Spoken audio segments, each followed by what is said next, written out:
Disturbing mythical creature you've never heard of. Hmm. The creepiest and scariest sign ever spotted. I guess we can watch this one. The Disturbing Mythical Creature You've Never Heard of by Just a Rock in Space. Here are the most terrifying mythical creatures to ever exist. Or not exist, hopefully. Manananggal. The Manananggal is a monster originating from the Philippines, and its name roughly translates to one who separates itself. I think we've heard about It's it. a fearsome and disgusting creature, usually resembling a disfigured old woman at first.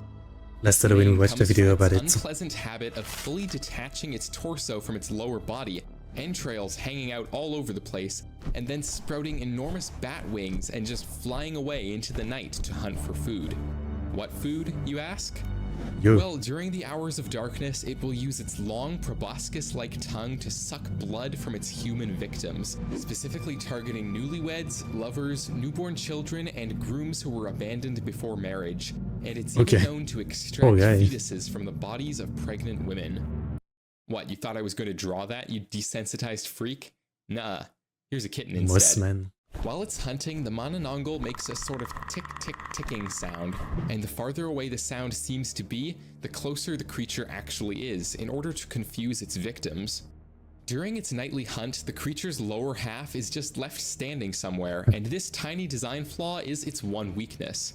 If you want to kill the Manananggal, and let's face it, you probably do, you need to prevent the horrifying upper half from reuniting with its butt.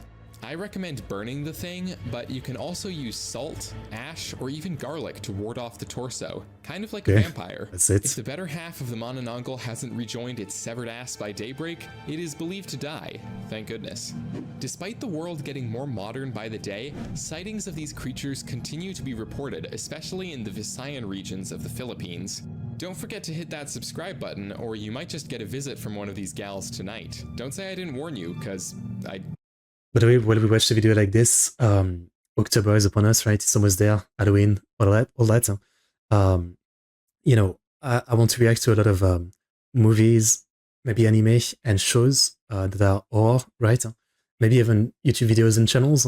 So if you guys have any suggestion, like, don't hesitate, Discord or YouTube comments, share as many as you want. I'm really trying to stack up on suggestion for the month. As it's coming and what I will be checking out, so really don't hesitate. It's possible I will do streams and all that. So let me know what you got as far as horror stuff for Halloween. Just did. If you thought that was awful, hold on to your knives and torches because the Manananggal is actually the least scary creature in this whole video, and things are about to get weird. The Deadly Whistler. The Deadly Whistler, also called El Sibon, is different from the other creatures on this list, and his story is something of a cautionary tale. Originally, this creature was an ordinary boy, and he was a spoiled brat who always got everything he wished for. One day, he told his father to go out and hunt a deer, his favorite meat to eat for dinner. His father did not return with a deer. In fact, he returned from the hunt with nothing at all. And so the boy killed his father and cut out his organs, which he gave to his mother and said, "Father has brought us some meat for dinner." Well, that escalated quickly. The boy's mother cooked the meat but quickly realized what had happened. The part of the story that I've just told you greatly varies between tellings, but the next part is always the same. The boy's family ties him to a post and whips him, and cleans his wounds with alcohol, chili peppers, and lemon juice. Ouch. They give him a sack of his father's remains, which they curse him to carry for eternity. Then two rabid, starving dogs are released. This is like a Greek tragedy. The skeletal creature that came out of this terrible circumstance would be called El Sibon, or the Deadly Whistler, standing at about 6 meters tall and creaking about the treetops with its bag of bones.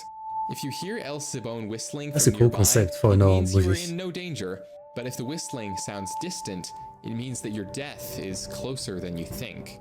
It's said that the Whistler can appear by your house on certain nights and drop his sack to the ground to count the bones within, one by one.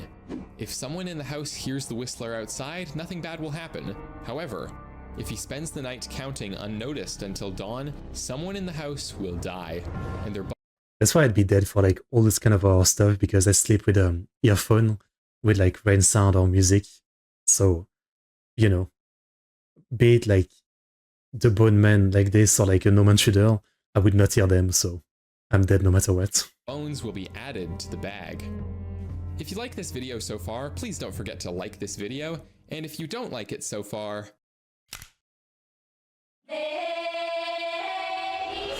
The something. The Clavi is a sea creature demon coming from Orcadian folklore, from the islands of Orkney. Some kind of centaur. No tales describe what it looks like when it's dwelling down in the depths, but an islander named Tamas claimed to have an encounter with the thing and described its on-land appearance in impressive detail. According to Tamas, the Neclavi has a man's torso attached to the body of a horse as if it were a rider, except the torso has no legs. It's just fused with the equine's back. The man's long arms can reach the ground from where he sits, and atop its shoulders is an enormous head up to 3 feet in diameter.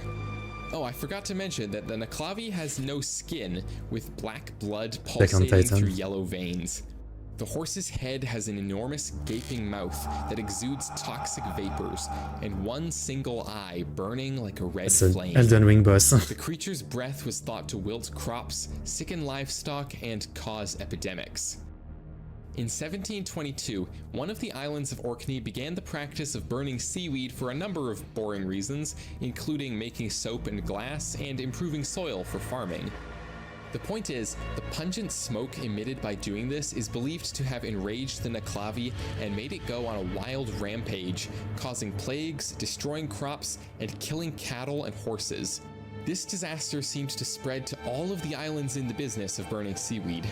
It's said that, like many sea-dwelling mythical creatures, the Neclavi can't cross borders of fresh water, so if you're ever being chased by it, just jump across a creek or something and hope for the best. Up next on the list of disturbing mythical creatures is the Sipactli. The Aztec civilization believed that before there was anything, there were these 4 god dudes named these lovely names, which I can't... Oh, I can't. I should be able to say it. Quetzalcoatl. Lukua from Dragon Maid. Yes. And pronounce. I just don't feel like it right now. Using their godly powers, as gods do, these guys created the water, some more gods, and most importantly, Sipactli, a sea monster existing on the cosmic scale that had an insatiable appetite for everything it could get its mouths on. This creature was so hungry all the time that every joint on its body possessed a different mouth. Elbow mouths, knee mouths, knuckle mouths, you name it.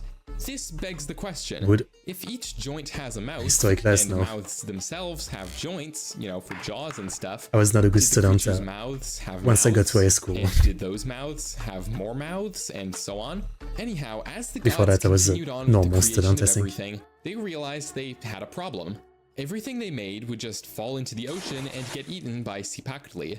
So, being gods, they decided they should probably do something about this. But it wasn't as easy as just snapping their fingers and fixing the whole thing. Sipactli was so powerful, so enormous, and so hungry that it took all 4 of the original gods to take him down, and one of them lost a foot in the process. Eventually, though, they did manage to kill him by separating his body into 4 sections, one for each compass direction. Using Sipactli's body, they created the entire world. The creature's head became the 13 heavens, its midsection was crafted into the earth, and its tail became the underworld. The last mythical creature on this list is by far the scariest of all. If you've heard of it, you know all too well that the people who believe in it are afraid to even utter its name. This is, of course, the Skinwalker, yeah. I thought this list was supposed to be mythical creature you've never heard of. Everybody knows about the Skinwalker, like, it's a popular one. No, I didn't open that, but yeah, I'll open it. Stories of skinwalkers originate from Navajo culture, an indigenous people of the southwestern United States. You've probably seen memes and videos all over the internet of creepy animals and dudes in spooky costumes hiding in the trees with captions like, "Guys, I found a skinwalker, ah!" But these could not be further from the reality of these creatures. It looks like Wendigo. In Navajo culture, there are people that practice medicine and types of magic for the benefit of the community as healers or medicine men. They may learn about both good and evil magic for the purpose of protecting against evil. Witches are essentially the opposite of these healers. They're dark reflection, if you will. Oftentimes they start out as medicine men, but they use their knowledge of evil magic to hurt others, and they use the corpses of humans to do their work. They make their tools from human That's bones a big human. and use parts of the body to make potions which they use to kill or hurt others. To become a skinwalker, a witch must kill a close family member, preferably a sibling.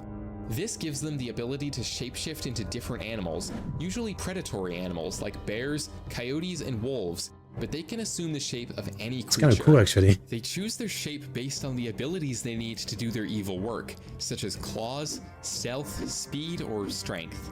When in human form, the skinwalker wears the What skin evil of are the you animal they gonna do as a transform rabbit? into, and their eyes look like those of that animal. And when in animal form, their eyes look human. By day, these witches walk among the humans of their tribe unnoticed, but at night, they transform to cause illness, death, and destruction wherever they go. They can even read minds and control their victims to do their bidding. Yeah, I can't do creature on for stream. causing all manner of mysterious mischief and trouble. Last time he got blocked. My channel is still small enough that I can pretty easily read every comment I get, so let me know, which of these horrifying mythical creatures do you think was truly the most disturbing? I feel like the bone one, maybe? At least, I don't know if it's disturbing, but the more interesting one was the bone one. Maybe more disturbing is the one that just splits itself in half, you know? But I think the most interesting was the bone one and the center one.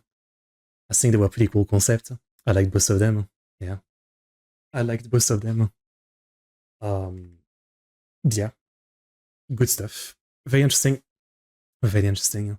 So yeah, if you guys have any videos for Halloween, you know, don't hesitate to suggest them.